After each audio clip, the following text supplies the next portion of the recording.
As I talk with student athletes about the recruiting process, a recurring question comes up from them and from their families. And that is, when should I start the recruiting process?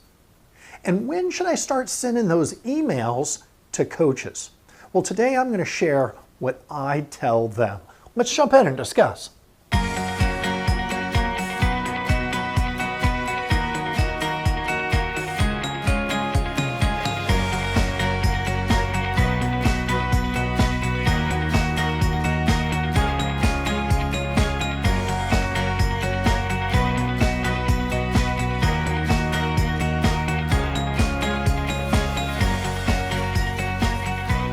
Welcome back to Hard Smart Together. I'm Coach Dave. I'm here every week to help basketball players become the smart, confident players that coaches love. So if you think that the recruiting process is actually you sitting back, going out to your mailbox every day and having a stack of recruiting letters and going to your email inbox and having a lineup of emails from all these coaches around the country that have somehow miraculously heard about you and want you to come play for their school, to play for their program, you might find yourself highly disappointed. Because while that might be the experience of really high-end recruits, right? The 5-star, the 4-star recruits out there, the ones that are at the top of their game, okay? The ones they're at the top of their sport, their chosen sport. That is not the actual process, and that is not the experience that the majority of future college student athletes will have happen. Okay? Most future college student athletes need to initiate and manage their own recruiting process. And so when I work one-on-one with student athletes, I tend to get the same questions over and over again. And one of them I mentioned is, when should I start the recruiting process? When does the recruiting process actually begin for me? And number two is, when should I send emails to particular coaches? Maybe coaches that I'm interested in, programs that I'm interested in. When should I send that first email and introduce myself?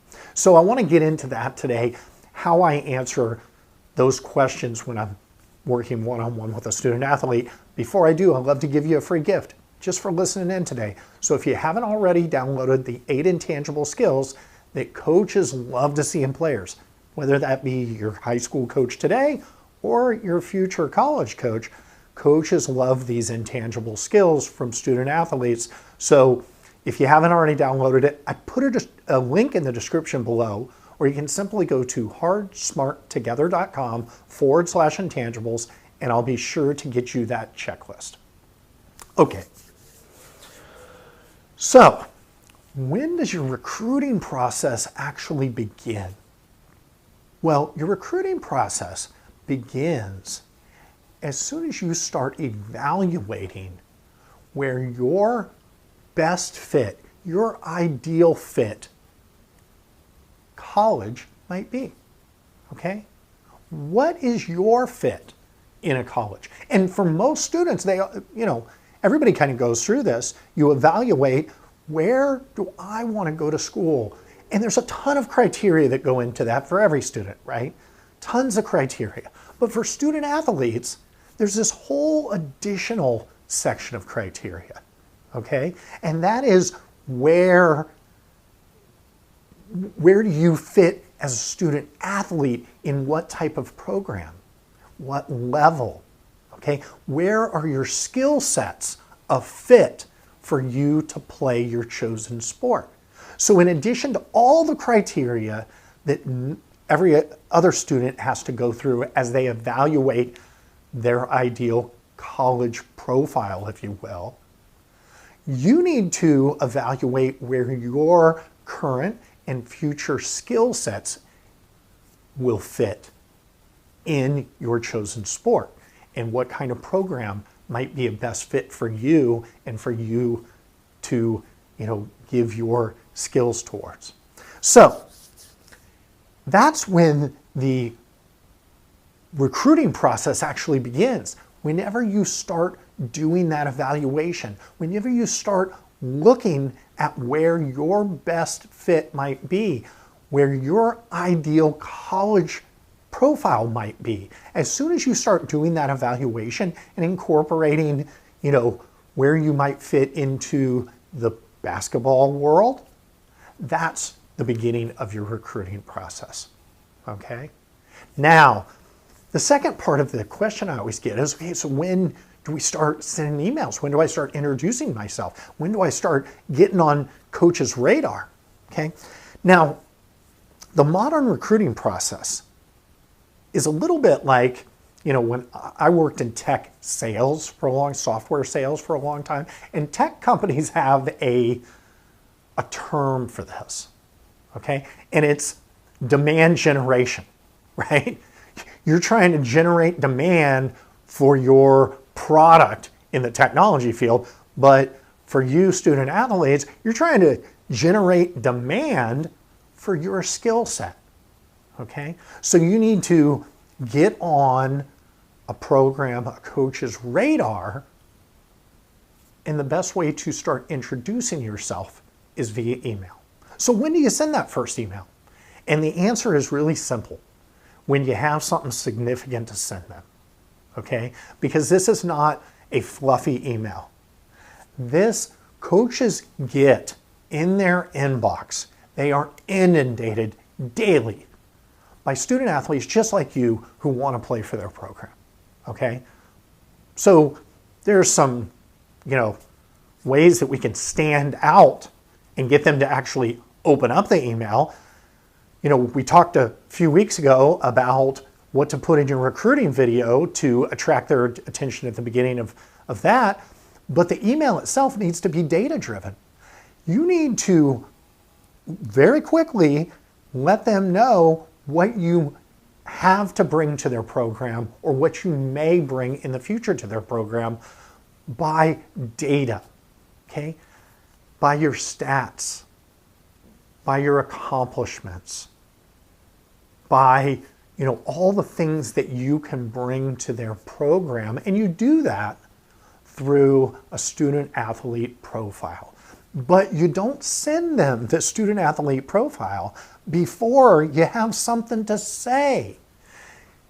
It would be like when I was in tech and how much demand would we generate if we just reached out to companies and said, hey, we're really interested in your company and we'd like to sell you something, but we're not really ready to tell you what it is yet because we're still building this product. So,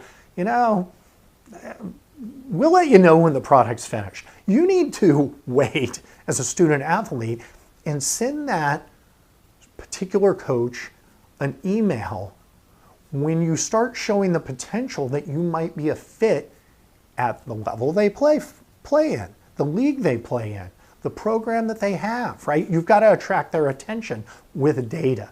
Hey, I've averaged my sophomore year, I averaged this many, I played on varsity, I'm a co-captain, I averaged this many points, this many steals, my assist to turnover ratio is this, whatever the case might be, right? We're not going to go through all the stats, but it has to be significant, right? It can't be, I'm a junior and I'm on JV and I'm hoping to make varsity, and once I do, we'll see if I see some time on the floor, but I'm really interested in coming to play for you. I mean, those are two kind of extremes, right? But I'm trying to make a point. When you start sending emails to particular coaches, and again, because as you grow, your abilities grow, your stats grow, your accomplishments grow, you might find your best fit college being a little higher level or a little different league or a little different coach. And those emails might go to different coaches next year. But you don't send them to any coaches if you don't have anything to say, because coaches don't have time to open an email and say, I've always followed Duke. I've always had a dream of playing at Duke. And someday when I make my high school team, and someday when I actually have something to say, I'm going to come. Well, that's probably not going to attract their attention, right? So remember the saying, you only have one chance to make a first impression. Well, you really only have maybe one chance to open a dialogue with a coach. And so you've got to give them something initially. You've got to pique their interest that this is somebody to keep our eye on. Okay? Then it's not a one email deal. We can talk in the future about the kind of cadence of emails and when you send future emails. But just that initial, hey, here I am. This is what I can bring to you. That initial recruiting email starts when you have something to say, when you have something to share. So don't send those fluffy, hey, I'd really like to play for your program emails. Those aren't going to get you anyplace. Send data-driven emails when the timing's right, when you have something to offer.